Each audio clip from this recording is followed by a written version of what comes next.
Welcome back to episode 2, the New Testament, the absolute truth. If you're a Christian, you ever wanted to know anything, here it is. Welcome back. This is episode 2 of The Absolute Truth by Jason Hayward. And most of the stuff I'll be saying just reflects that. It sort of is like stating what happened and why it happened in the system. You have to think of it like this is a big federal government.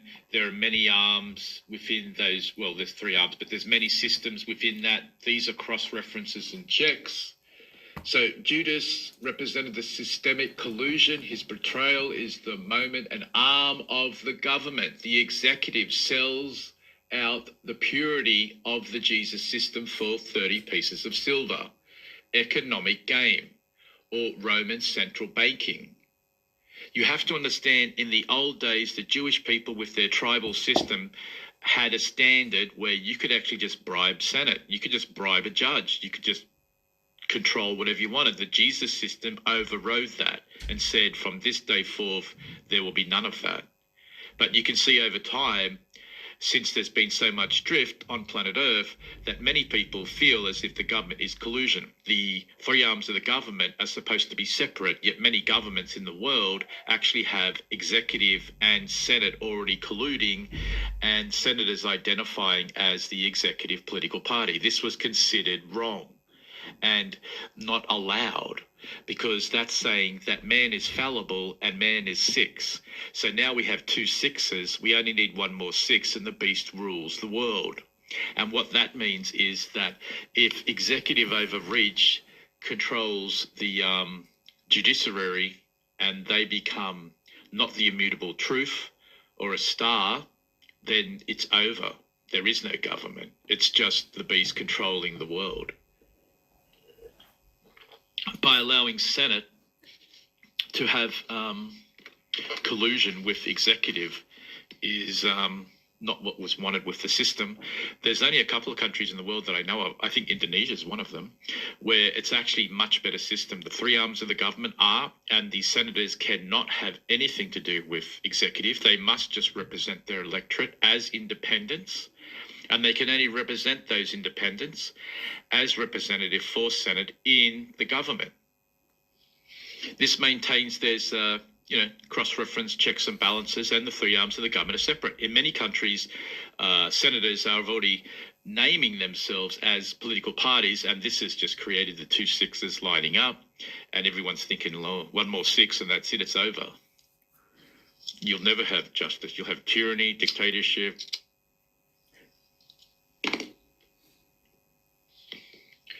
The passion and crucifixion, the breach of powers. This is the most critical part of the beautification of the system's destruction. The system had tried to start, and it didn't even succeed. The trial before Pilate. This is the judiciary justice handing over its power to the executive Pilate, Rome. It is the moment the separation of powers fails. It's showing you point by point the system as it was being implemented and how it failed, how it was supposed to work, why it failed. This is a guidebook, in all honesty, that intelligent people were supposed to use against their government to show them and force them to be honest and accountable.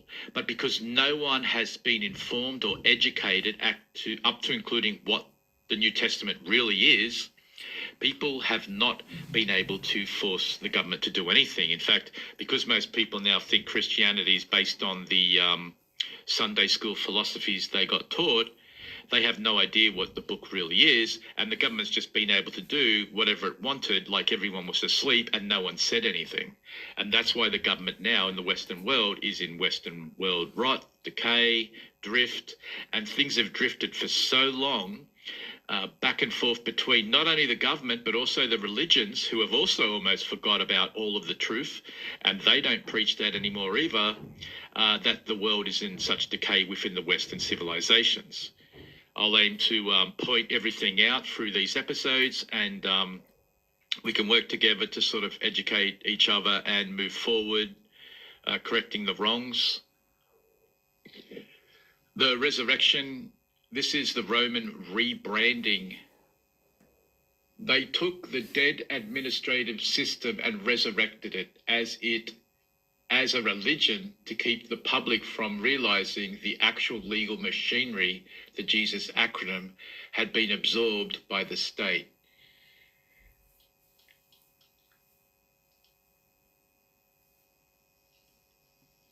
The epistles, the expansion of federal law. I'm systematically going through the book. Later, I'll cover each chapter, Matthew, Mark, Luke, and John, and I'll tell you what was really going on in each chapter. And as I make my way through the book, we can sort of work out. The letters from Paul in the New Testament are not religious advice. They are federal regulations being sent to various colonies, Corinth, Rome, Galatia, to ensure they are following the new Romanized version of the Jesus system. Paul had a lot of weight. Paul was writing law as he went, because Paul is again an acronym. Praetorian Alliance under Legion had a lot of power. This role was to ensure that all of the outer territories were following the new laws of Jesus, the implementation of the three arms of the government and all of its systems. And there are many.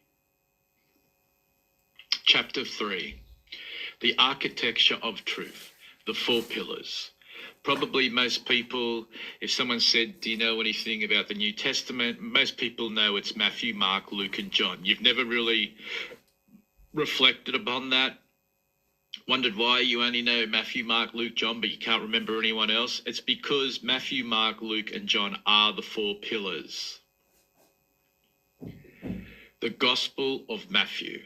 Matthew is a acronym, as I said. Metal Alliance territory. One territory, which is just Metal Alliance. The next territory, right next to it, is Hathor Empire Mountain. W is mountain. Hathor is H. The coding is simple. Hathor normally means women. So on one side, you got men who were probably either making shields or weapons, or it's a metal alliance where they're legion. On the other side, you've got women. On the mountain, probably could be herd, could be farming, food, and they lived side by side. To Matthew in that time frame, that was their territory, their geopolitical system. However, Matthew is the constitutional preamble of the New Testament. It is the most legally dense book because it was written to convince the Jews, the Jewish people, the original holders of the law, that the new Roman Jesus, the Justice Executive Senate, under Star, the system was the new legitimate successor to their old tribal codes. Here is the decoding of the key structural stories in Matthew's, a manual for state power.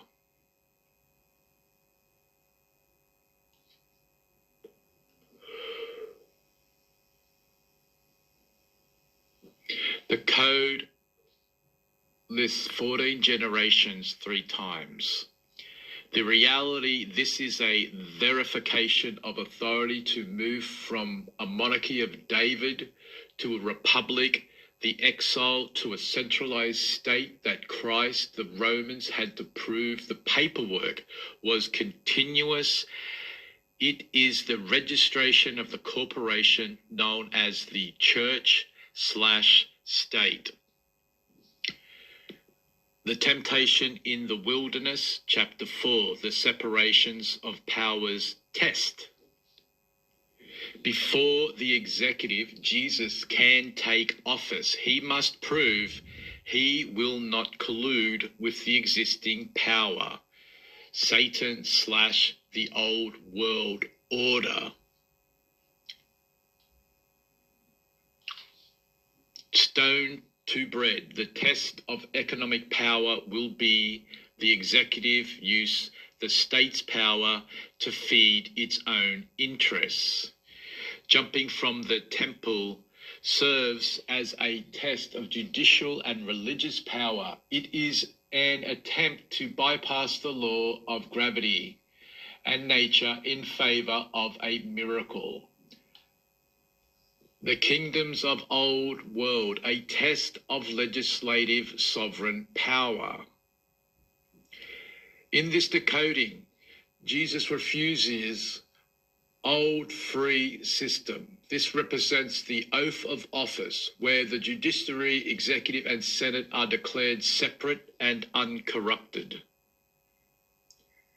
The Sermon on the Mount, chapters 5 to 7, the new common law. This is the most famous part of Matthew, but interpreted through the Jesus Code, it represents a high court ruling that overrides the Old Testament Mosaic law. The Beatitudes are not merely blessings, they are incentive structures designed for the public, the informed citizen. You have heard it, but I say to you. This is the formal repealing of old statutes. It marks the shift from the letter of the law retribution to spirit of the law administration compliance. You can imagine this is why they just tell children's stories, because this literally is the inner workings of the government. This is like every policy, every principle, every duty, everything. You have to understand, when this book was written, Rome had probably around 80 million people living in its empire. It was probably one of the biggest places. It had the best philosophers in the world. Rome kept the best records and accounts of everyone. Every single thing is basically in the New Testament. It's a manual for accountability in government process. I think most people have the complete and utter wrong idea what's going on. Okay, salt and light. Again, I'll be using quotes continuously from the New Testament, and I'll be explaining what they are. Salt and light. This is the mandate for the public servant. Salt preserves the state and prevents corruption, while light ensures the state's actions are visible and transparent. The parables, chapter 13, the operational manuals. Matthew uses parables to hide the separation of powers in plain sight, so the average public wouldn't realize they were being governed by a Roman algorithm. The parable of the sower represents resource allocation. The different soils are different administrative districts. Only the district that follows the seed, the code, produces a return for state. The parable of the weeds and the wheat represent the justice system's policy of delayed enforcement. You do not need to pull the weeds, criminals and dissenters, immediately, as doing so might crash the economy, the wheat. Instead, you wait until harvest, when the order is ready. Then you separate them. If you try and rush, you could damage your crop.